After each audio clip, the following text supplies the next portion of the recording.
Today I'm going to talk about the Anunnaki bloodlines that are ruling the planet. This is something that I thought was an important topic because a lot of people have heard me talk about the Anunnaki and talk about the Atlanteans, which are really the same in one, and talk about these ancient aliens or these ancient astronauts that have come here and influenced mankind, genetically modified mankind. But it's always like, oh, it's in the ancient past, in the ancient past. And the question comes up a lot, well, where are they now? Well, the truth is, I believe that they're still here. Not only as some of them here in their original form, but also some of their bloodline still here till this very day. And that's what I hope to show you today, is the fact that the Anunnaki bloodline is still ruling and controlling this planet till this very current day. But I'm also going to provide a solution towards the end as to what we can do about it, because we don't have to allow this to continue to happen. They're only ruling us and controlling us because we're literally allowing it. And sometimes it's a hard pill to swallow. But the true reality of the nature of where we are right now as a species on this planet is we have to look in the mirror and we have to point the finger back at ourselves and say, we did this. Why? Because our silence puts us in full collusion. And that's where we have to wake up and we have to say, wow, you know what, we are allowing this. But I'm going to give you some solutions toward the end of what we can do to stop it. Zecharia Sitchin, in my personal opinion, is one of the greatest researchers of all time. One of, not the one, but one of. And at the end of his career, he was vilified and trashed, saying that he was, a Mason, and he was the only one that translated the tablets, and he made it all up and everything else. A lot of YouTube, the problem we have today is a lot of people go to YouTube and they use YouTube as their preacher. It's the big problem. Nobody wants to go dig in and do their own research. They just, oh, this guy said it, it must be real. They don't even know that guy, and they haven't researched anything about what he said. We're all guilty of it from time to time. It is what it is, but the fact is, Zecharia Sitchin did not translate the Sumerian tablets. Let me say that again. Zecharia Sitchin did not translate the Sumerian tablets. What he did was he took pre-translated content called the Enuma Elish and the Seven Tablets of Creation, which were translated, I don't know where this picture went, in the 1800s.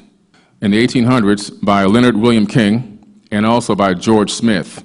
Those are the two guys that translated the Sumerian tablets. The Enuma Elish, the Seven Tablets of Creation, also the Epic of Atrahasis, the Epic of Gilgamesh. That was all translated long before, as you can see, he was born in 1920. So long before Zecharia Sitchin was even born, it was already translated. This is important information for you to know as you go down the path to learning about the Anunnaki. You have to get a lot of the lies and misconceptions and propaganda out of your head. Okay, what Zecharia Sitchin did was he took the information from the Sumerian tablets, he took information from the Mahabharata, the Quran, and the Bible, and he tried to paint a picture as to what he thought happened in the ancient past. Did he get it 100% accurate? Probably not. I mean, who will? We weren't there. All we can do is come up with theories and ideas and concepts based off of our research. But what I've done now, since I've gotten involved with this and looked at the tablets myself and talked to other now authors that have also gone and written their own independent books based off their own research, we've all come to the same conclusion. These Anunnaki beings, or these Atlantean beings, they all came here in the ancient past. They all interacted with mankind in a way that had something to do with a genetic modification. Where their exact star system or planet that they came from is up in the air or in question. It could be this Nibiru planet, which orbits a brown dwarf star, which I went over last night. It could be Sirius. It could be the Pleiades. It could be Orion.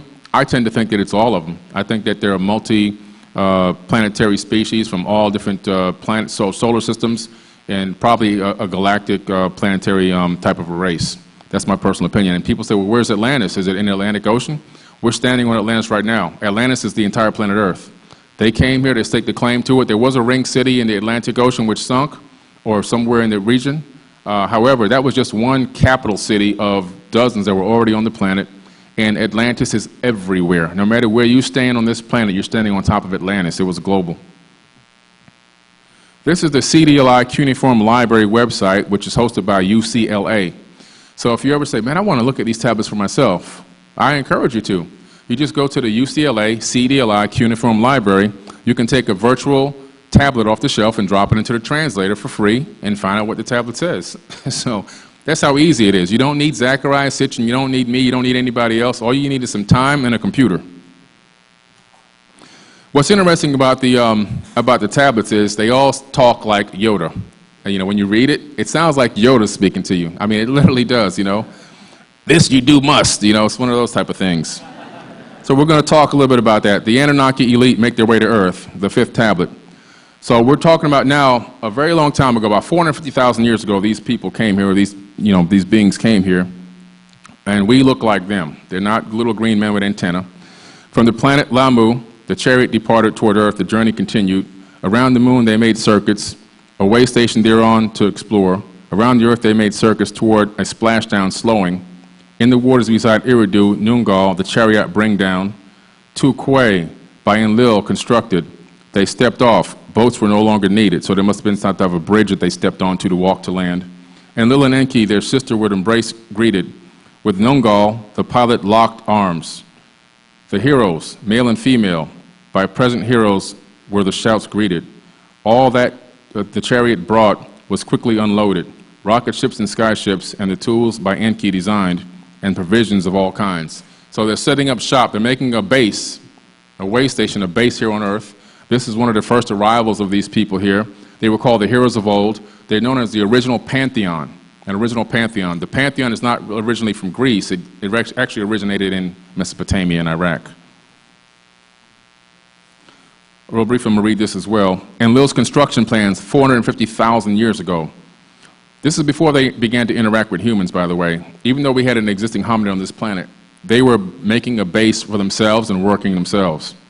On the way, Enlil to her, the landscape showed. The Edens, he's talking about his sister, talking to his sister. The Eden's extent to her he showed. So the Eden was already locked and planned out where they were going to put this Eden. From the skies, Enlil to her, his plans explained. An everlasting plan I have designed. To her he was saying, that which for all time construction shall determine, I have laid out. And if you look at that, if we stop right there, if you look at the ancient Sumerians and how they laid the first street grids, that's the same exact style grid we still use to this very current day. Okay, so it was laid out that way from ancient times. Away from Eridu, where dry land begins, my quarters shall be. Larsa will be its name, a place for directing it shall become. On the banks of the Baranu, the river of deep waters will it be located. A twin city thereof shall in future arise. Lagash I shall name it. Between the two on the plans a line have I drawn. 60 leagues thereafter a healing city shall come into being. A city of your own it shall be, talking to his sister. Shurabak, the haven city, I shall name it. On the center line it shall be located. To the fourth city it shall be leading. Nibiru Ki, earth's crossing place, I will name it. A bond heaven earth, and it shall I establish. A bond heaven earth is very interesting. They have something called a Duran key, these Anunnaki beings, and this Duran key is this thing that they put in place that connects to another realm or another dimension or maybe another planet. Only the elite of the elites were allowed to walk through it. There's some cylinder scrolls depicting Enki walking through this thing. He's got these squiggles all around him like he's walking through a stargate. It literally is a stargate. It's a Duran key, a bond heaven to earth that they literally walk through to walk from earth back to their homeland is what they call it, or their home planet.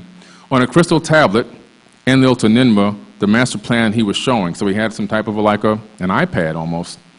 On the tablet he saw more markings. Of them Enlil, she inquired, beyond the 5 cities a chariot place I shall henceforth build, with Nibiru to earth directly to arrive.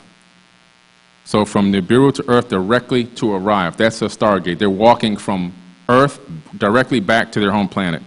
So these were some very, very advanced beings. And the fact that they were able to come here 450,000 years ago, and you look at some of the technology that they talk about, I estimate that they probably were about 1 million years ahead of us. That's about the true lifespan in terms of where we are now to where they are technology-wise. I believe they're about 1 million years ahead of us. So when you're dealing with somebody that's that far ahead, right now if somebody showed up to this planet that far ahead of us, a lot of people, maybe not us in this room, but a lot of people on this planet will think it was God. Right away, immediately. If I come here and I've got technology integrated into my body, I've got the ability to fly, I've got bionic eyes, I've got the internet connected directly to my ear. A Harvard University student developed this little thing that connects to the back of your ear, and it just sits on the bone, and it's connected wirelessly to Google. And he thinks the question, this is on 60 Minutes, he thinks the question, and then Google takes it, and then it sends him the answer back through the bone so he can hear it in his head. So he knows the answer to everything. Whatever you ask him, he has the answer to. There's nothing he doesn't know. As long as it's on Google, it's in his head. Now imagine a being comes here with that kind of technology.